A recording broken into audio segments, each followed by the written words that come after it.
Last man, I'm ultimo.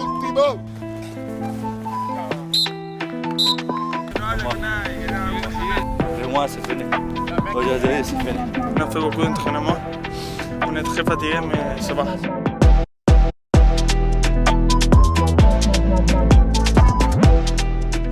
Bienvenue dans la quotidienne et vous l'avez vu, ça rigole pas à Marseille pour la préparation. Ils sont tous cuits clairement. Igor Tudor les a bien fait suer et on espère pour les Marseillais que ça portera ses fruits, à commencer par la rencontre amicale face au Milan AC dimanche pour leur grande première au Vélodrome. Plus de 50 000 supporters phocéens sont annoncés pour ce match d'ailleurs. Ferveur toujours aussi dingue à l'OM.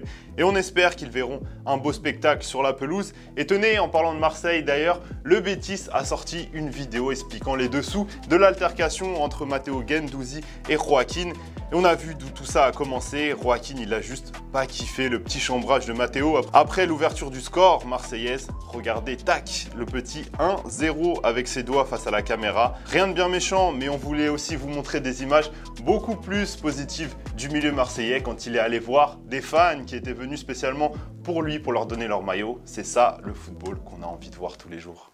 Merci. Ça va? Oui. Vous venez d'où? De Marseille. Ah, vous venez de Marseille. Putain, Marseille, c'est bon. On fait une photo tous ensemble? Ah ouais.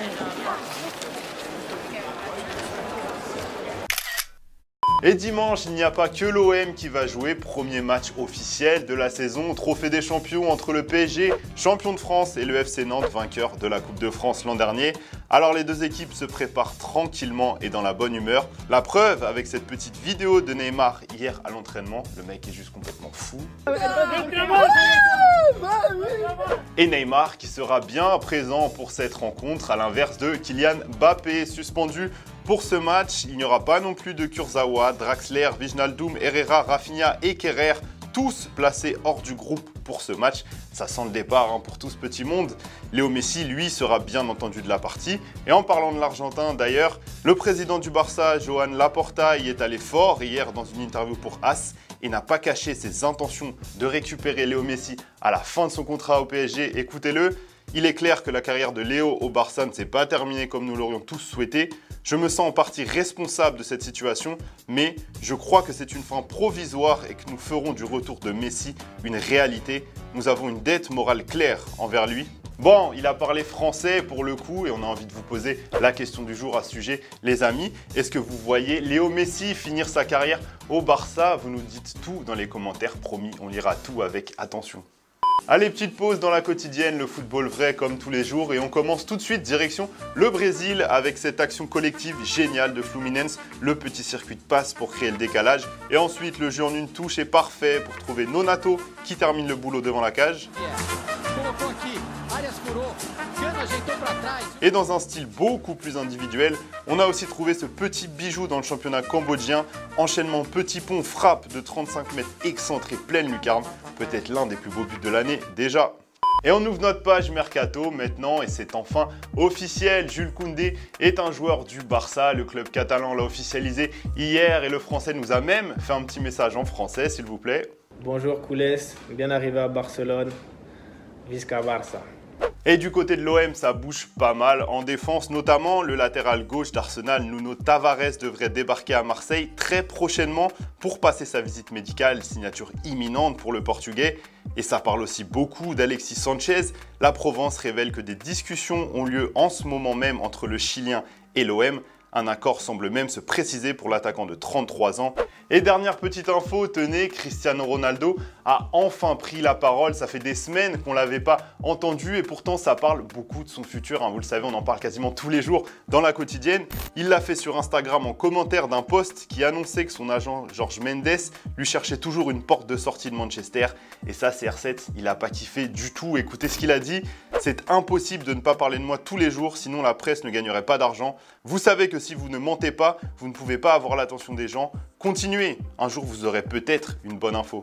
Bon, ça nous avance pas vraiment pour son avenir, on n'a pas plus d'infos que ça, mais au moins les langues se délient et ça annonce une fin de feuilleton assez folle. Allez, les réponses à la question que Thomas vous posait hier. Est-ce que vous êtes inquiet pour l'avenir de Paul Pogba suite à sa blessure qui pourrait lui faire manquer le mondial? Alors, on a l'habitude de vous dire que vous n'êtes pas d'accord dans les commentaires. Là, malheureusement, c'est assez unanime à l'image de toi, Sabrina. Même si c'est un grand joueur, un joueur de talent ces dernières années, ses plus belles perfs étaient en bleu. Et si les blessures viennent compliquer ça, même à ce niveau-là, tu crains le pire pour lui. Même son cloche d'ailleurs, hein, pour toi Saïdou, tu penses que cette blessure peut être un tournant dans sa carrière? Il arrive à un âge avancé, ce genre de blessure n'est pas à prendre à la légère. Et s'il joue le mondial, tu n'as pas l'impression qu'on va avoir le même Paul qu'on a pu voir en 2018 ou lors du dernier Euro.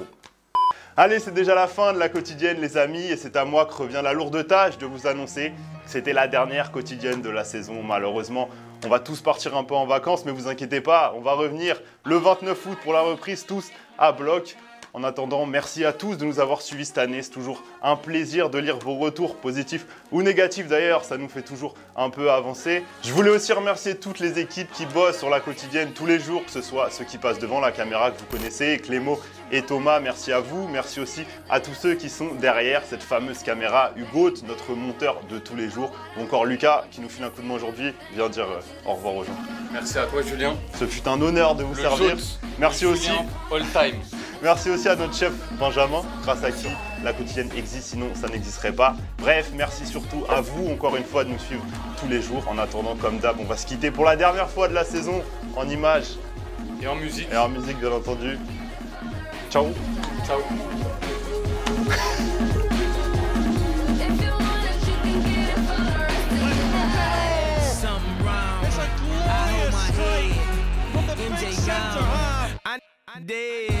I slapped my girl, she called the feds. I did that time and spent that bread.